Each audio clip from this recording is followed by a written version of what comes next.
A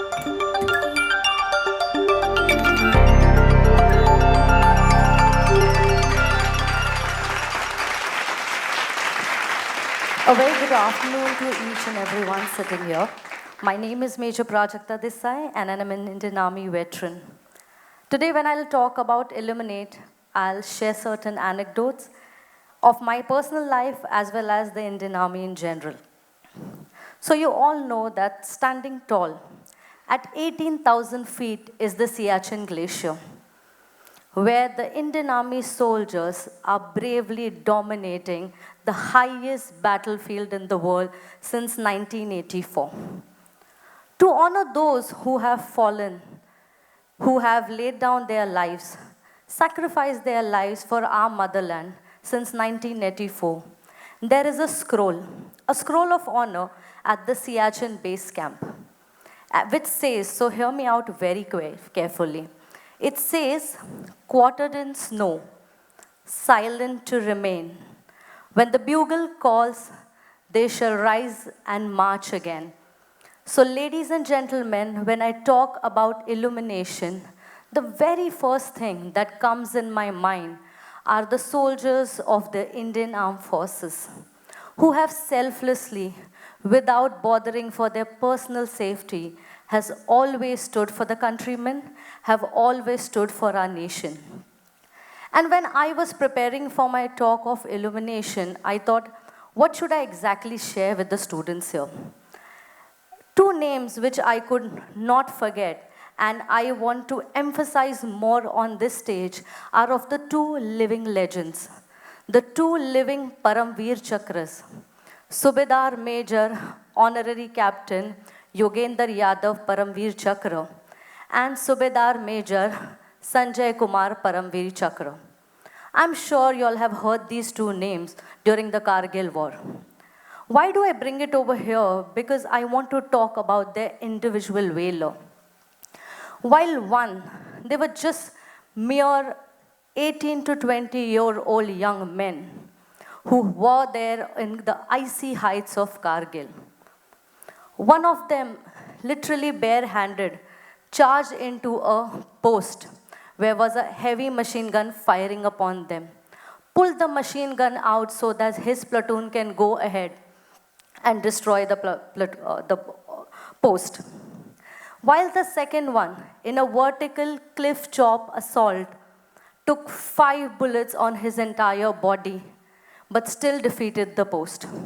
So when I talk about these brave men, I want to say that how they illuminated the entire country, how they illuminated the lives of others. And also to bring out here, right here, we have another Kargil War veteran, a naval veteran, Lieutenant Commander Bijay Nair. So when we were kids and we started looking up to legends like this, that is the time I realized that illumination is not only illuminating myself or doing something myself, it's for doing something for others. How I as a person can make a difference into the others' lives. So while I talk about more of illumination here, I would share a couple of anecdotes from my life. So as I said, it was not only illuminating yourself or carving a path for yourself in the society, in the world, looking after your careers. It was also making a difference in somebody else's life. I have been bought and born in a simple middle-class family.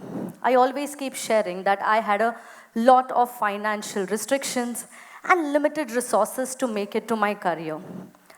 I think those two words sound pretty simple, but today I'll share with you all what exact obstacles or exact burdens I had before I made it to my career, before I started illuminating myself to go and have a mark in the society or to go and have a mark for myself.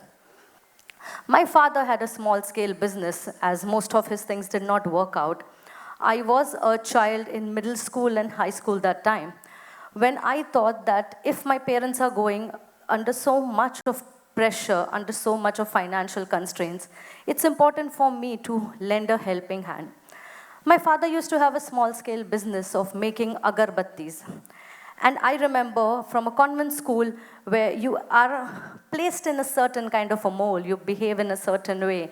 I remember standing on the roads of Mumbai and selling agarbatti. 30 rupees for each packet, and I would call out to people and tell them, please come and buy. I would even tell some of my college friends and school friends then that please buy some stuff from us, it may help us financially. That time as a teenager, I used to at times feel a little embarrassed because I think that's how the teenage life makes us.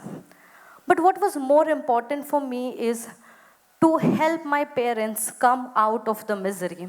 And I think that was the last nail in the coffin when I started taking things very seriously and moved ahead in life.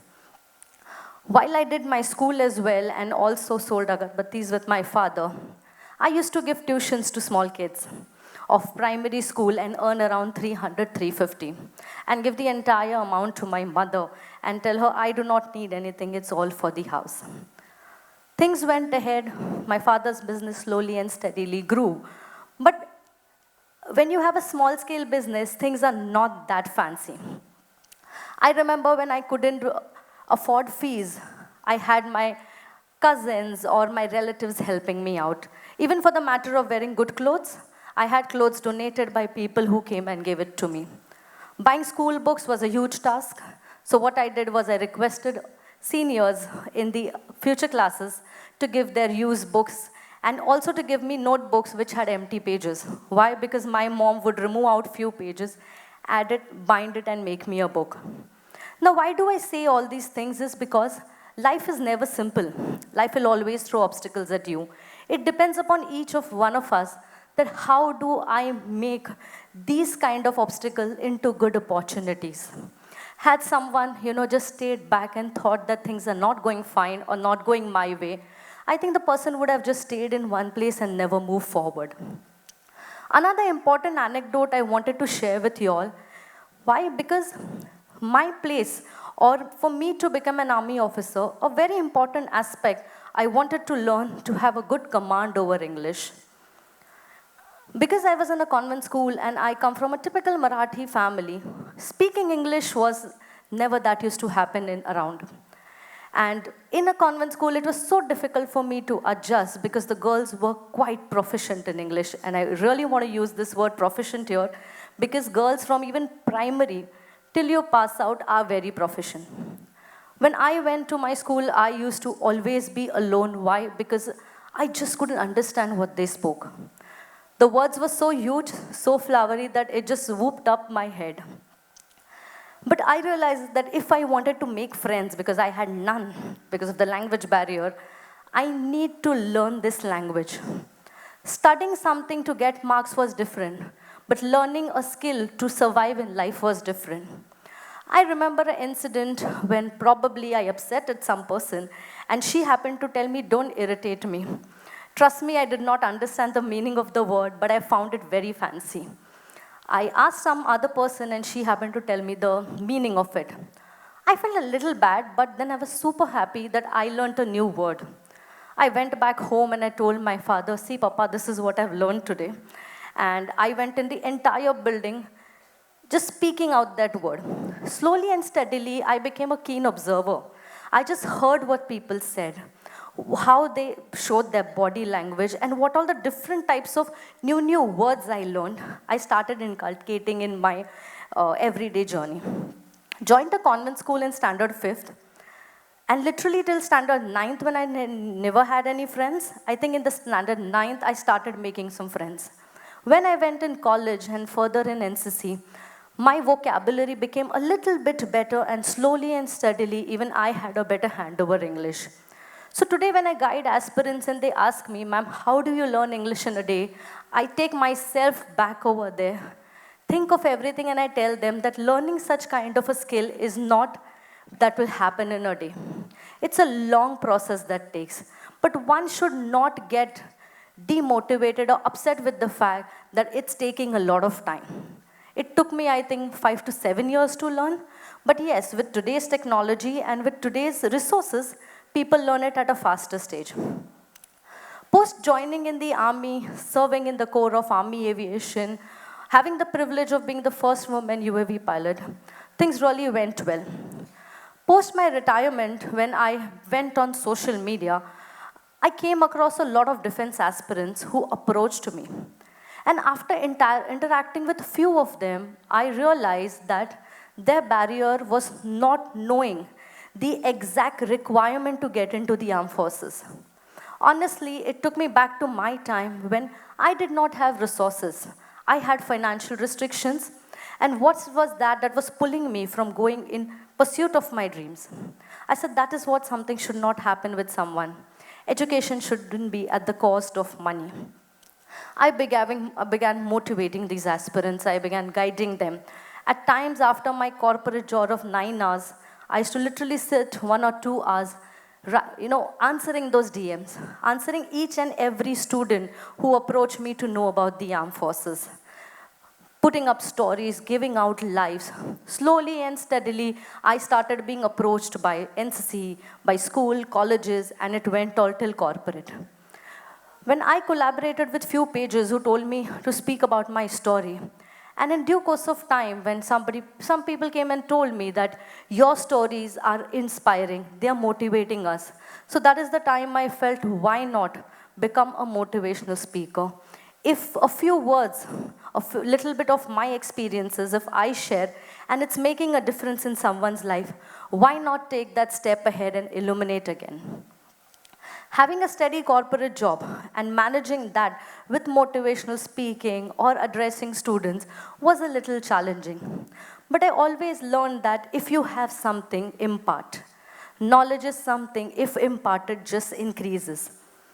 From a girl who couldn't even speak English or couldn't even understand, to a person who became a motivational speaker, and today standing right in front of you, giving the 4 TEDx talks, it makes me feel that yes, if we are so powerful, if we are so much concentrated and determined to meet your goals, to fight all the obstacles that come our way, we'll be able to do it. So when we speak about illumination again, I spoke about helping yourself and in turn helping others as well. I feel helping someone else and making a difference in their lives should not be only limited to humans. I have been doing animal rescue since last 1 decade. And I realized that a little part of our society isn't too keen on supporting the non-different species, the species who are voiceless. And because having a background where there were a lot of animals in and around me with my family, I began my journey as a rescuer. Because I feel that the earth is one. We coexist and we are supposed to live with them. Slowly and steadily, when I was treating animals, fell so much in love with them that I ended up adopting 5 rescued dogs. I rescued unlimited number of dogs, cattle, calves, birds, and recent one happened to be a bat. And let me tell you that wildlife rescues were one of the toughest. So I would like to conclude by saying that it's not that you only look after yourself. It's important that you start looking for others. It's important to be selfless. The biggest thing that I ever learned in my entire career in the Indian Army was selflessly giving yourself for others. When we were in our training, we were put in such high pressure situations, but at the same time, we were made to bond together. There's a saying in the army which goes that one for all and all for one, which means if I make a mistake, not only I will take punishment, but my entire group, the company will take punishment. Why? Because that teaches you camaraderie. That teaches you to stand up for each other. We always say in the armed forces that we never leave anyone behind. And trust me, this starts way back when we are put into training. So all these lessons made me what I am today. And when I speak over here and talk to you all, I wanted to share all the things that the army has ever taught me or life in general has ever taught me. I came across a very good quote, which was written on a notebook way back when I was in school. It says that life is what you make it. Your tomorrow depends on what you do today. Whether it is winning a battle, whether it is helping friends, whether it is helping people in need, or whether it is serving anyone, what you do in life is not what you do to yourself. What you do in life is how you help others and illuminate others.